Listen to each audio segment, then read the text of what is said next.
Okay, welcome everyone. We're going to go ahead and get started. Thank you so much for joining us today. My name is Zareen Poonen-Levine and I'm in the Department of Technology on the digital learning team. And Christina Wang is also here from the digital learning team. She's going to be moderating for us.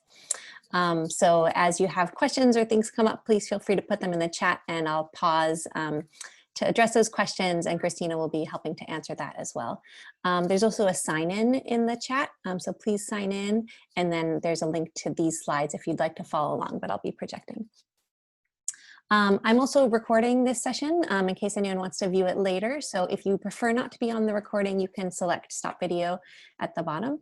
And like I said, please go ahead and use the chat so that we can make sure to hear from everyone.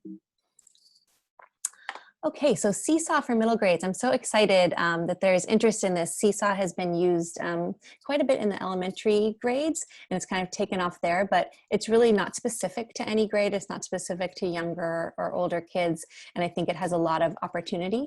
And I always like to ground this talk in equity, and I think we've been working as a Department of Technology a lot on equity of access, trying to get everyone devices and access to internet. And I think the next step is really making sure that everyone has the opportunity and that we're using tools that are really engaging and empowering for students so that they can use their creativity and they can have choice, so that they really want to participate and they can have that joyful learning that we always want to give them access to. And we can do that with distance learning as well, even though we might need different tools for that. So what we're planning to do today is go through the capabilities of Seesaw and view a few student examples, and then go specifically into the interface so that you see how it works with putting up assignments. There's a robust activity library that you can all use as well. And then one of my favorite aspects of Seesaw is the ability to share work and give each other feedback, and not only teachers giving students feedback, but students seeing each other's work and giving each other feedback. So I'll show you how to do that. And then we'll go through a little bit more about how you would organize things within Seesaw. And I know that in middle school, you're probably using a lot of tools with students, probably a lot of the Google tools, and Seesaw can integrate really nicely with whatever tools you're using. And so I'll give you some ideas for that as well. And there'll certainly be time for questions also. So first of all, why Seesaw? Why is it a good tool for us to use? And there's a number of reasons. So Seesaw, and I'll show you this in the interface in a minute, it gives students the ability to make their thinking visible, embedded with every assignment. It gives the students the ability to record their voice, and it's really easy. There's a microphone right there.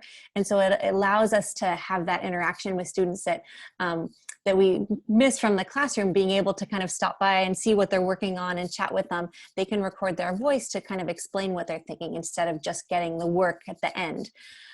There's also a lot of options for creativity in Seesaw, and so it's great to give students options. So not just using text or written work, but they can also draw and use photos and videos to express their thinking. And thinking about Seesaw, so many of our tools are about consuming information, and they're great videos and there's great websites to consume information, but giving also students opportunities to create their own creations and show their thinking in different ways, and giving them choice in that. And then I mentioned earlier the ability to share work with classmates. I found with students that to be a super engaging part for students, to be able to see what other kids are working on and give each other feedback, so that they feel like there's an audience out there and there's a reason beyond just giving it to the teacher, which is also important, but letting their classmates learn from them and learn from each other. So first of all, I wanted to show you some student examples in Seesaw, and I'll show you at similar grade levels to middle grades. There isn't a lot of usage in the district at middle school yet, so several of my examples are 5th grade, so kind of as close as I could get with what we have in our library so far. So here's a couple examples from this year. There is a 5th grade assignment where you can see students really using their creativity. The assignment was to design your own emoji and to talk about the purpose and the usage of that emoji. So that student got really creative with that. And And then on the right, this prompt was to make a self-portrait, and students sometimes use their own picture or sometimes use a Bitmoji or other drawings of themselves and described their qualities or things about themselves. So that can be a nice kind of way to get to know students, but also encourage them to show their creativity in how you prompt them. Here are two more. So this one's a little bit younger, but I think could translate to upper grades as well. This is actually my own son. He's in 4th grade now, but this was from last year at the end of the year. This was a science prompt to make a chain reaction machine at home. And it was just such a fun assignment for him that he made countless chain reaction machines for many days. And I'll show you the video that he submitted. So we just took a slow motion video, and then he was very proud of his little creation of all the chain reactions working out in this video. And I love assignments like this in Seesaw because it doesn't have to be based in writing or in paper-based things. You can also prompt students to use materials in their home, to build things, to go outside, and that kind of thing. Those offline activities can be captured very well in Seesaw and still shared and still be part of the thinking and part of the learning. This, oops. Let me go back here. Hold on one second here. Sorry about that. I just got a little bit stuck here.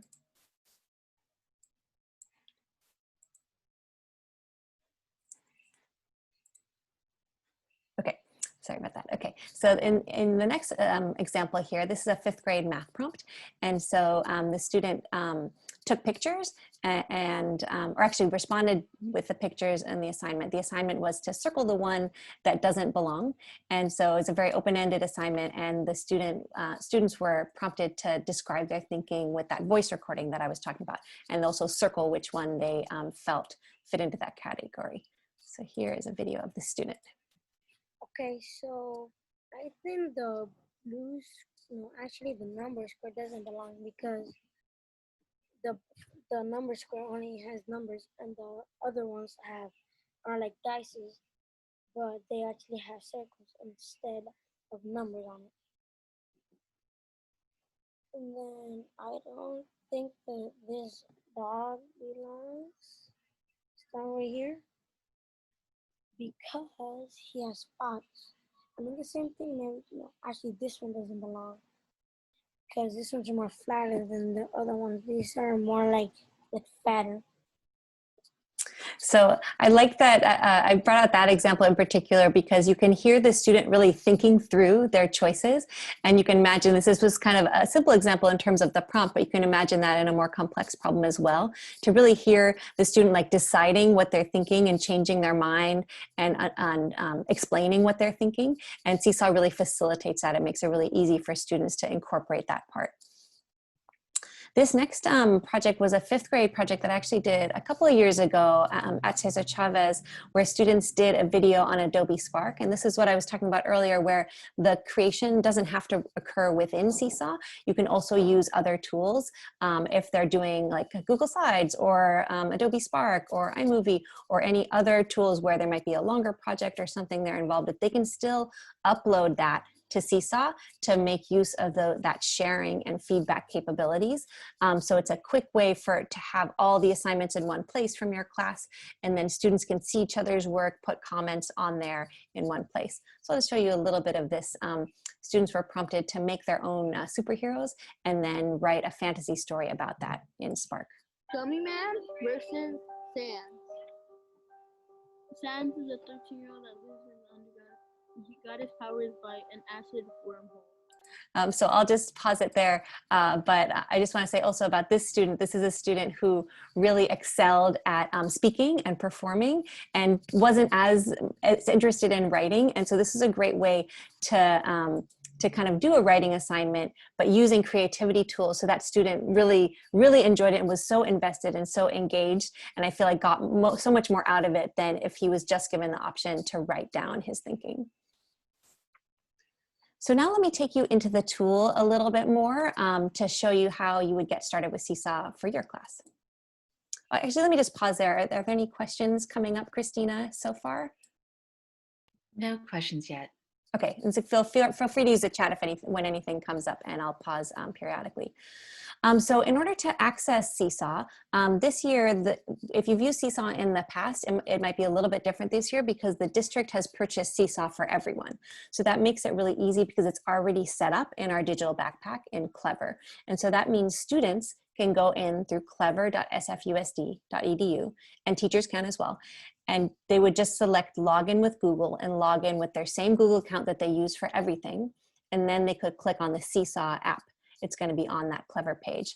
On the right here, I've also just circled teachers also have a page in Clever in case you're not aware of that. And so that's another place where you can choose the apps that you use.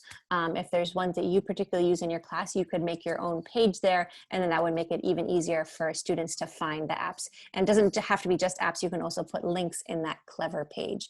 And so as long as you have students assigned to you in Synergy, those students will see your page. So once students click from Clever into Seesaw, then this is the page they would come to. They get to the journal page.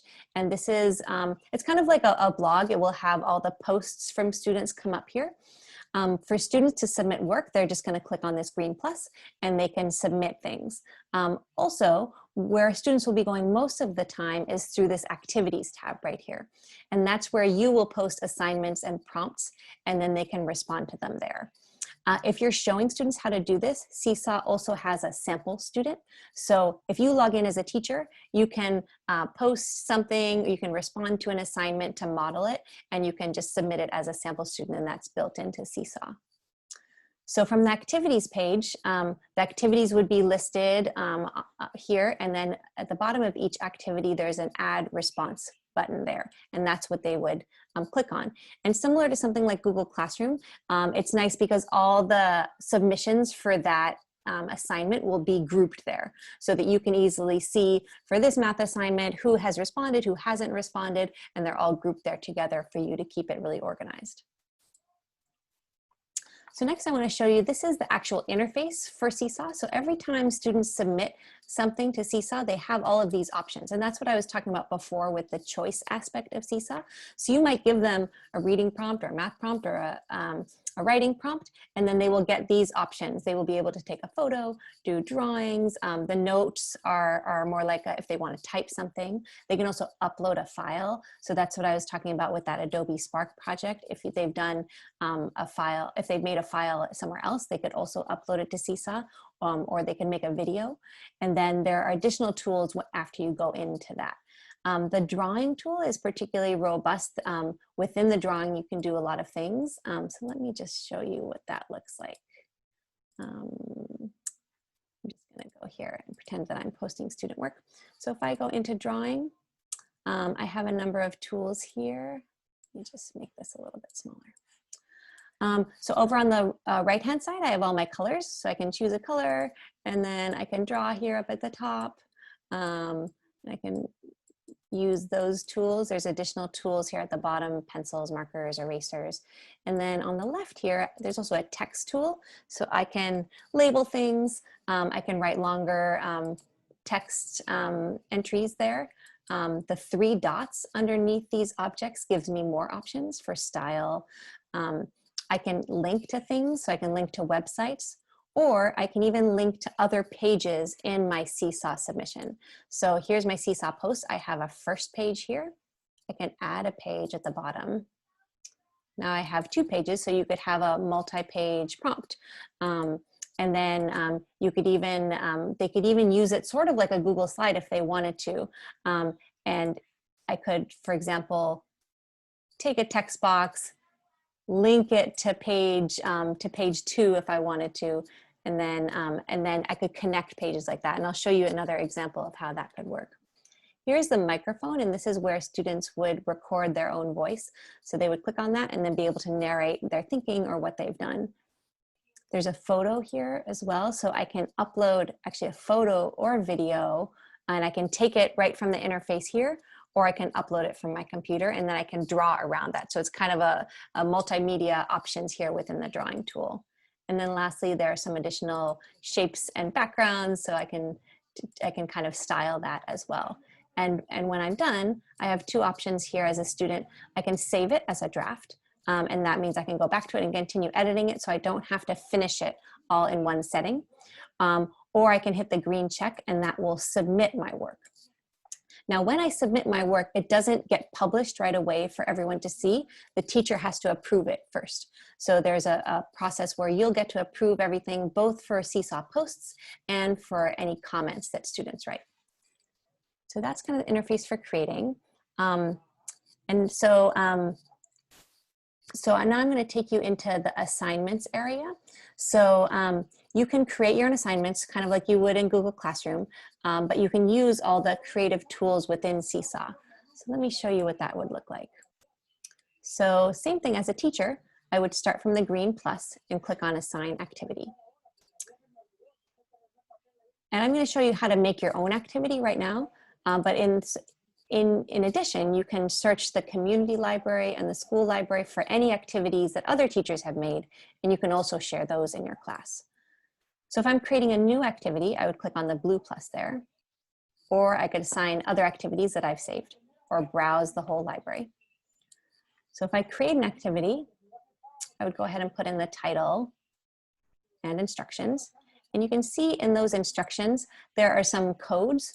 So this like colon, label, colon, and colon, drawing, colon, and that puts in a little picture of what that tool looks like. So like the drawing icon will show up there, like the pencil. And I've put a link to the list of those codes if you want to include them. That's totally optional. You can just put text instructions if you want to. There's also the option to put voice instructions, which is a nice tool for students that respond better to that. And you can put a multimedia example. So that's like an exemplar, an example of what you expect the assignment to look like. And then that's different from this item at the bottom. This item at the bottom is the template for student responses. So this is what you would upload for students to write on top of. So if you have like a graphic organizer or something like that that you want students to write on top of, you would put it in the template. So I'm going to just show what that is. If I click on that, I can upload a template. So I just am selecting a PDF from my desktop. And this is like a math puzzle that then students can write on top of. And they have all those same tools that I just showed you in terms of text, drawing. They can record their voice, add photos on top of the template that I gave them. When they're done, they click the green check, and then they're, when I'm done creating it, then I click the green check and I save it. And then it's going to save to my own activity library. And from there, I'll be able to assign it to my class. And then it'll get posted, just like I showed you before, and it'll all be grouped there for students to respond to when they go to their activity tab. Another nice thing that they have, also similar to Google Classroom, you can schedule your assignments. So you can put an assignment in the system ahead of time. And then at the bottom here, when you're clicking, when you're going to assign it, you don't have to have it launch right away. You can hit that schedule button, and you can choose for it to launch on your site in a future date and time. And then I want to show you this activity library. So I just showed you an example of how you would make your own activity, but the activity library that Seesaw has also has tons of great examples of other things that you can use in your class. At the top here, actually, let me go into a bigger screen so you can see it better. So on the top, there are some tabs here, the community library. So that's anyone using Seesaw who is submitted to the library. There's the school and district tab. So that's just our SFUSD district items. And then there's your own library. So as you save items or create items, they will show up in your own library so that you can assign them whenever you want. So within the community library, you can sort by grade level. So if I want to come up to 6th grade, and now all of these activities were built by teachers for 6th graders. And you can see there's all different subjects and all different interesting items in there. You can also sort by a particular subject. So maybe I want to go to 6th grade social studies. And then you're just going to see social studies activities here for 6th graders. And you can also search by keyword. Once you find an activity that you like, you're going to click on this heart. And that kind of makes it a favorite, and it goes into your own library. And you can see at the bottom here, this little bar popped up. So I can, right here, after I mark it as a favorite, I can just assign it to my class right away. Or if I want to edit it further, now it's going to show up in my own library because I just saved it. Here it is.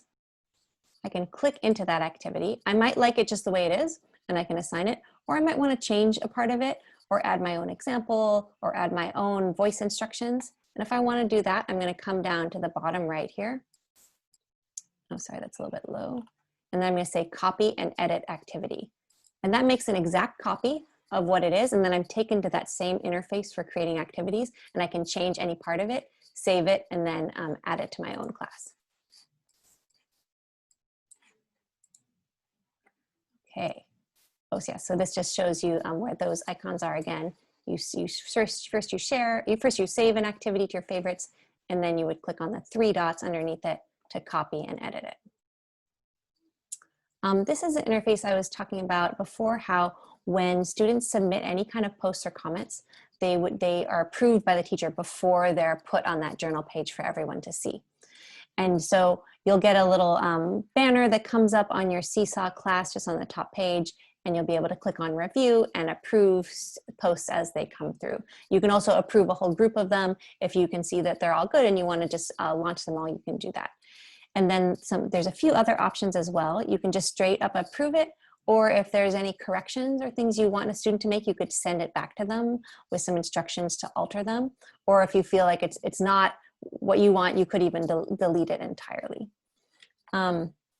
Underneath each post, once you have approved it, there's a little comment box that'll show up on the journal page, all the student posts that have been approved, and then the comment box will appear beneath the item.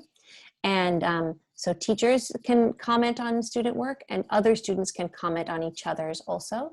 And obviously you would go over norms, and you might set give some guidance around what good comments look like. Again, you'll be able to approve them all before they go up, so you'll be able to kind of monitor that people are doing the right kind of comments.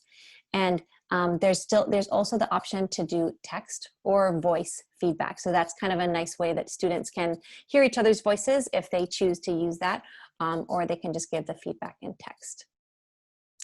I'll do one more, and then I'll pause to see if there's any questions coming up. And the last thing I wanted to share here is that once you've made an activity, you can also share it with our district library. So let me go back to that. If I still have that open. So this school and district library, as I mentioned, is just things from SFUSD.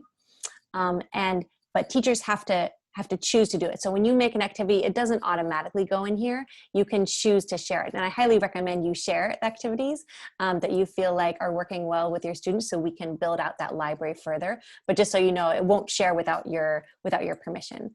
So after you've made the activity, again, you click on those 3 dots, click on share activity, and then this window will come up, and you'll be able to choose which grade level and subjects it applies to, and then share it, and then it will go up in the district community library. Christina, are any questions coming up so far? There is a question about how Seesaw can be linked to Google Classroom. Great. Maybe when there's an appropriate time, you can demo how that looks. Yes, definitely. I actually have a couple of slides on that, so that's perfect. I think it's super useful how it links together, so I will definitely get to that in just a minute. Okay, I'll keep going, but let me know if other things come up. So this is just an example of, I mentioned students can give each other feedback. So this is a student post. It was a reflection on a book, and students were told to just, they were given the prompt to say something they liked about it and give a suggestion. Several of them just said something they liked about it, but you can see one student said, next time you can say this. I also want to highlight that the comments can be in any language. So students are submitting this, they can write or speak in English. This was a bilingual Spanish class, so one student wrote comments in Spanish. And as teachers as well, you can make posts or activities in multiple languages, or provide different languages of instruction since you're creating that content. As a parent, I just want to say that my son was so excited when his classmates gave him feedback. And again, going back to that, like getting them engaged, and that equity of access, and having them want to participate, that was a huge motivator for him, and to do the work and to submit more interesting things when he saw that other people were were giving him feedback and seeing what he did. And also he enjoyed seeing his classmates' work. And it was a way that students can connect about their learning outside of just those Zoom calls and that synchronous time. They can still do that in this asynchronous environment, but continue to see each other's creativity and hear each other's voices. So that's an aspect of Seesaw that I thought was really exciting, especially for distance learning when we can't see each other in person. So now I want to go into some of the Seesaw settings and also ways that you can have family access.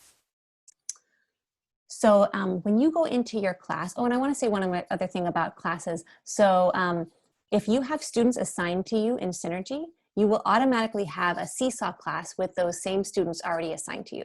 So when you log in through Clever and go to Seesaw, you'll log in with your Google Teacher account, and then you'll see that you already have a class and all your students are already there. So you don't have to put in a list of names or roster them, they're already set up. Unlike Google Classroom where you would have to set that up. This integration is automatic, so that's really nice. So that class that's already set up with your students will show up when you go to Seesaw, and you can click on the upper right, this little wrench icon, to access the settings for your class. And I believe most of the defaults will be what you want to have there, but you can check them and you can change a few things if you need to. This is also a place where you can manage teachers. So if you click on Manage Teachers here, if you want to have a co-teacher, if you collaborate with people at your grade level, or if you have a paraprofessional or support staff or coach who you want to have access to your class, you can add them there. And you just click on Manage Teachers, and you can have up to 20 co-teachers. So you can add whoever you want in there, whoever you think it might be useful to include in your class. And then they'll be able to do all the things that you can do as a teacher. They'll be able to view work, approve work, comment on student work, post assignments, all of those things. This is also where you can change others, like the color of your class, or put in an icon if you wanted to, and the name of your class. And then down here, this is the recommended, the settings that I'd recommend for students seeing each other's work. Oops. So that new items require approval, and that also if you click into likes and comments, that requires approval also. And but you can adjust that setting. If for whatever reason it's not working for students to see each other's work, you can always turn that off, and you can change that at any time, and then going forward it'll change. And then as well as posting assignments, there is an option to send an announcement. So we haven't seen this used as much because many people are using other ways to send announcements to students, but know that this is an option for you if you want to send an announcement within Seesaw. And the great thing about the announcements in Seesaw is that you have all of those creativity tools. So instead of just sending like an email text announcement, you can use any of those tools. You can use the video, or you can use the drawing tools, or you can record your voice, and that can be sent as an announcement to your whole class. You can also send announcements out that way to your families after they have joined up with Seesaw, and I'll show you how to do that. So that can be a nice way to send out messages. Also, the administrators at your school could use this to send messages to the whole school. So if they want to send, if they want to record their voice or make a video and they want to send it out to everybody, they can do that, and then students will be able to click on the inbox and they will be able to see any new messages there. For family access, it's also in those class settings that I showed before under the wrench, and you can enable family access here and click on invite families. And you can invite families either by email or by cell phone number, and then they can have an account and they can have multiple children in there if they have multiple kids using Seesaw. So you can set that up, and that's just another way that you can include families to see their students with their children's work. Also, this family access only allows them to view their own child's work. So unlike the whole Seesaw class where students can see each other's work and comment on each other's work, the family access will only give them a view access to their own child's work. And then I just want to make a distinction here in case families or students are using an app. So they would use that on a tablet. It can work on a phone or an iPad. But there's two different apps that I want to make sure you know the difference between. The class app is for students to use to submit work. So all the things that I showed you, that the creative tools that they're using on the website, they would use the class app for that. The family app is what families would use so that they can see only their child's work. So students cannot submit work or kind of participate in the class through the family app. To do that, they would need to use the class app. All right, any questions coming up so far? And I am getting to Google Classroom in just a moment. There were a lot of questions about like feedback and how teachers can approve it. And I know you showed us the settings, Yeah. but I was wondering if you could demo like how that approval process might look. Sure, let me go back here.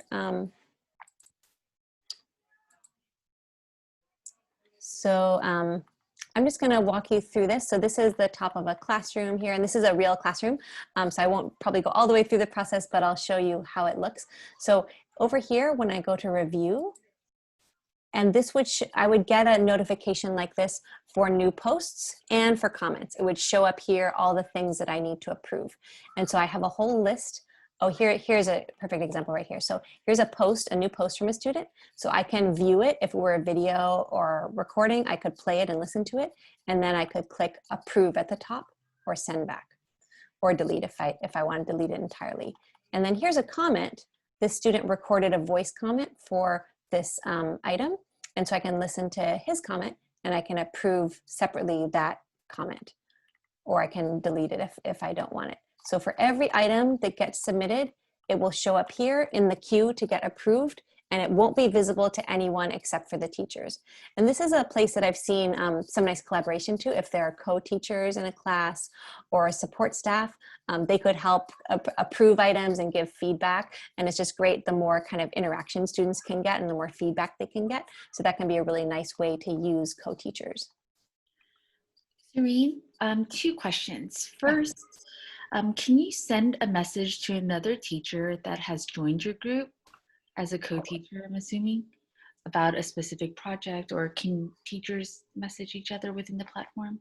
Good question. So teachers can message each other in one way. They can, similar to how I showed you, you can share items. You can share, activities into the library. You can also share an activity to a specific teacher. Let me see if I can bring that up quickly.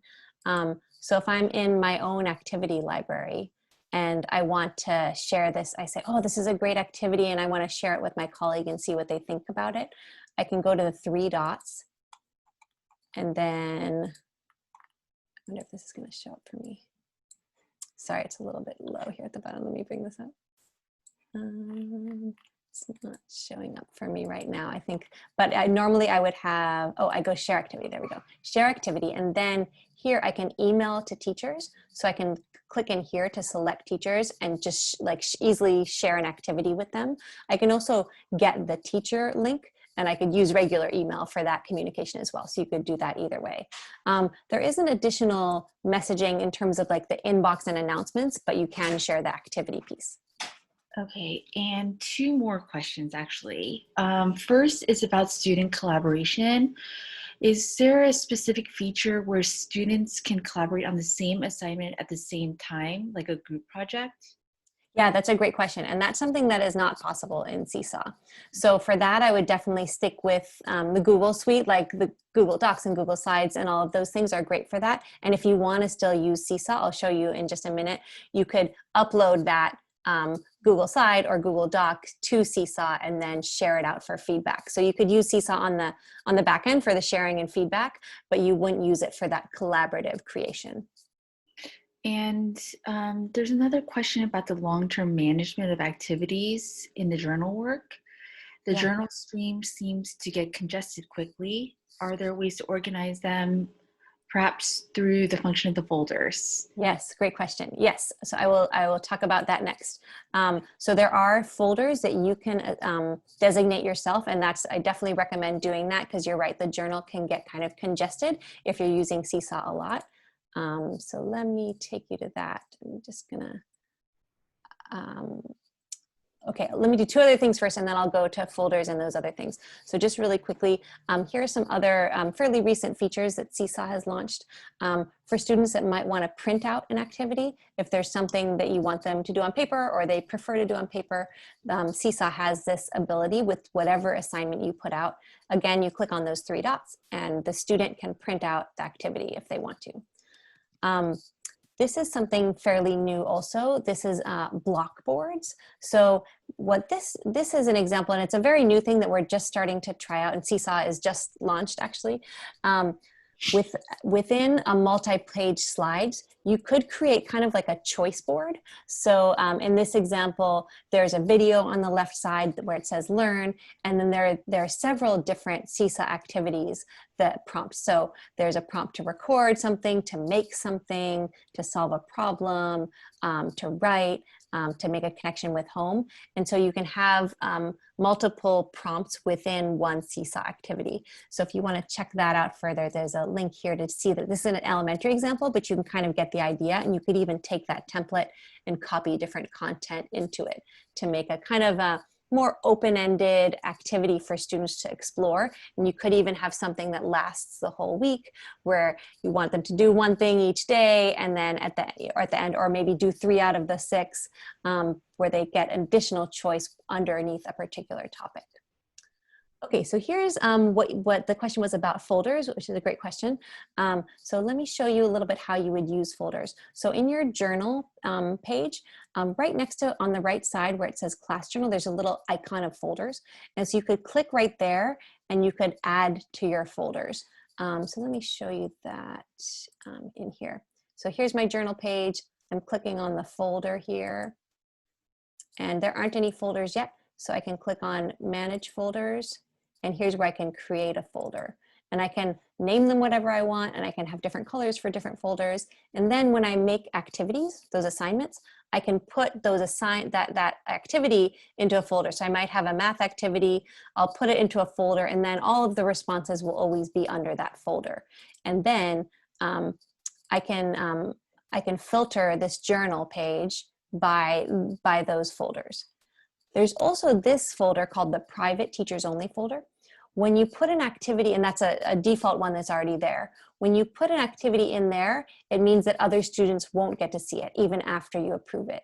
So that can be useful if you want to have some kind of assessment or anything that's more private information. You can still do that, make an activity, collect things from students, but that will keep it private. So just a little bit more on folders. Let me show you how that would look when you are assigning an activity. So you go to the green plus assign activity, and then that's going to take you to your activity library. And you click on assign. And right here, I have many classes listed. You might just have 1 or 2. Next to the class on the right-hand side, you can choose to edit the students, folders, and skills. So you can, for a single activity, you can choose a couple of things. You can choose if you want, the default is that it will just be posted for all students, but if you want to assign different things to different groups of students, you could choose that here. And then across the top, so here you're choosing different students. And then across the top, there's also a tab for folders. And that's where you could choose which folder. You could also make new folders right from here. When you're submitting the assignment, if that's easier. And then lastly, there's one more tab here for skills. So if you want to organize your information by perhaps like a reading standard or a math standard, and you want to be able to kind of group it just for the teacher view, you can also tag items by a particular skill, and that could help you kind of keep track of things. And then when you assign it, after that, any posts that come to that activity will be tagged with that information. So that's folders. And then here's also what it looks like in the activities tab, which I mentioned. Students can also filter work by that too. So, and that's a new feature. So teachers can have those folders, but students can also, it might help them navigate if they have a math assignment or a particular area that they want to check on, they can go to the folder to see just the assignments related to that. Also in the student activity tab, there are these other filters. There's to do, in progress, and done. So to do meaning a new activity they haven't started yet. In progress is something they've started. Maybe they had it in draft mode and they haven't finished. And then any completed assignments. So that allows them a little more filtering in case they have a lot of activities there. And then going back to that question earlier about your Seesaw Google Classroom integration. So teachers can post the assignments, can post assignments to Google Classroom. So knowing that Google Classroom is likely your main platform where you're posting everything. After you set up something in Seesaw, so say I take that math puzzle activity that I made and I post that to my Seesaw class, then I'm able to get the link for that and put that into a Google Classroom assignment. So after I post it to my class, I go to those 3 dots. That's where I have all my kind of extra choices down there. And then I come to get student link, and that'll copy a URL and make sure it's that one, because there's different ways to share the activity. So it should say get student link.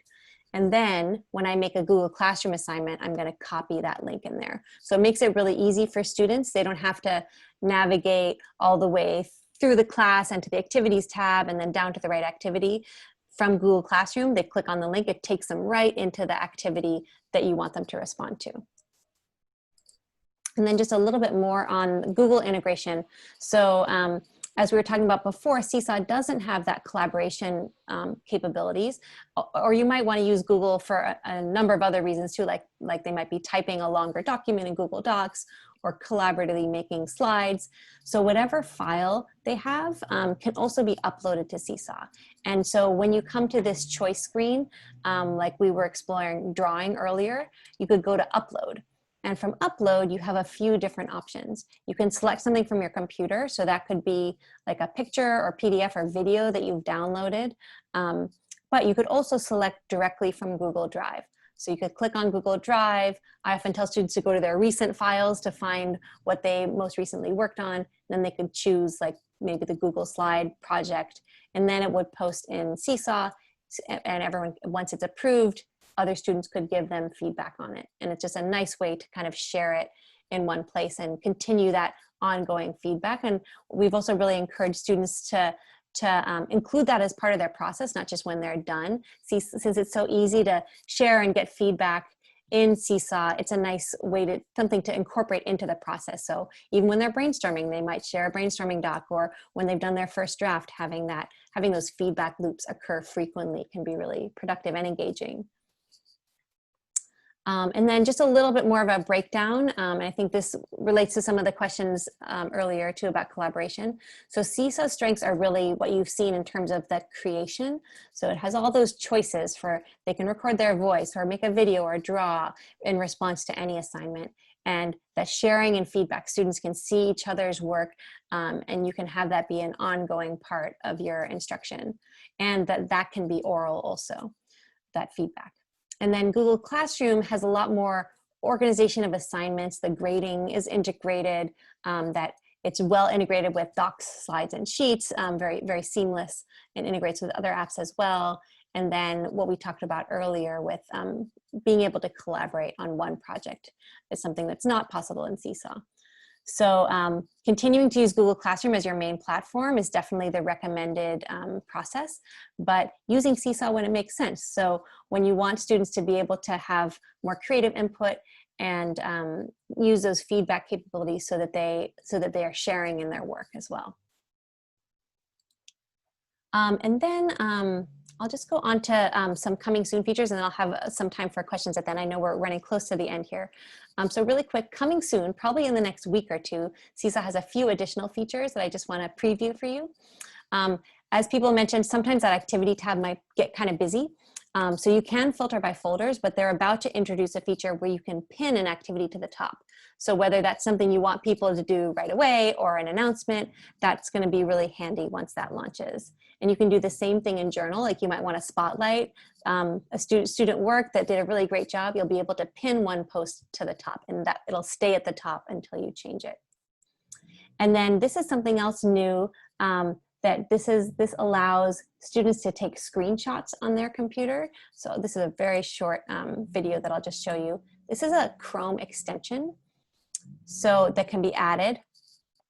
And say students are reading on this website, they just come to the Seesaw extension and they can take a screenshot of anything that they're looking at. So it says capture selected area. And then that screenshot is gonna go right into a Seesaw post. So without downloading it and uploading it and doing those extra steps, that screenshot will just be launched right into, sorry, it's a little bit slow here. It goes right into a Seesaw post here so that, sorry, this is a little bit difficult to see. But if you see around the edges, you can see that this is the Seesaw interface for drawing. So this could be a nice way for students to capture a screenshot of something and then annotate it, highlight it, circle things. So it could be a nice way to share. That's also something that hasn't been pushed out to our district Chromebooks yet, but it could be downloaded on a personal computer. And hopefully we're hoping to launch that on our district Chromebook soon. So that's coming soon. All right, I know I did a lot of talking here. Thank you for the questions that you've put in so far. I think Christina just dropped out for a second, but I think she's coming back. So let me go back into the questions here. Okay. So I'm just going to try to go back a little bit here to the other questions. Can you pull grades into grades from Seesaw from Google Classroom? So I think that's talking about the grading option in Google Classroom. Amy, do you want to elaborate on that? I was just wondering if you could pull in assignment grades from Seesaw into Google Classroom or vice versa. Like if you're trying to track student work in progress. Right, yeah, thanks for that question. So Seesaw doesn't really have, actually no, it does have a little bit of grading, but I don't believe there's integration in terms of sharing that. There is a simple kind of grading option in Seesaw that isn't used too much where you can, you know how you can assign skills to an assignment? For each skill, then you can rate it on a 4-star scale, but I don't believe you can share that. I'm gonna make a note of that though to just double check. I think it's just isolated within Seesaw. It's not, it can't communicate back and forth with Google Classroom on grading. And one other question about integrations. Is there a read and, I know the districts approved the read and write app. Does that integrate for Seesaw? Yeah, so that could. I think the read and write app, the extension is really going to be most useful when you're looking at a website and it allow reading aloud that website to students or marking it up right there on the site. It's kind of a layer that goes on top of another website. So it doesn't integrate per se with Seesaw, but you could maybe take a screenshot of that and put it in Seesaw or something like that if you wanted to kind of save what you did to then get feedback. Okay, I'm just gonna go back here and see what other questions there are. Christina, were you able to get back in? Hi, I'm back. Okay, Sorry great. about Yeah, that. yeah, no problem. I'm just trying to look back at these questions and wondering if you noticed any others, Christina, that popped Since up. I got logged out, it erased. Oh, rats, right. Okay, let me look then. So sorry. Or no problem, no problem, it happens. Does anyone else want to just voice their questions? I'll look back at the chat as well. I had a question around when you archive an activity, do the associated posts in the journal go away? No, they don't. They should Okay. still be there. I'm almost positive, but I'll make a note of that just to make absolutely sure. But Thank you. everything should be saved. Great Thank question. And hi, Brandon, nice to see you. Hello, nice to see you. Great job. Any other questions that people want to voice? And then I'll also just put back the feedback form into the chat if you wouldn't mind. It's a really quick form. We just try to do this at the end of all our webinars, and I have some other links here on my last page. Also feel free to send me an email. I always love to hear what you're doing, so not only questions, but if you have successes, things are going great, I would love to just hear how you're planning to use Seesaw. And actually, as we close out, if anyone wants to just put in the chat an idea that came up for you today, what you might do with Seesaw with your students. So while people are writing that in the chat, feel free to put your mic on and ask a question too if we didn't get to it.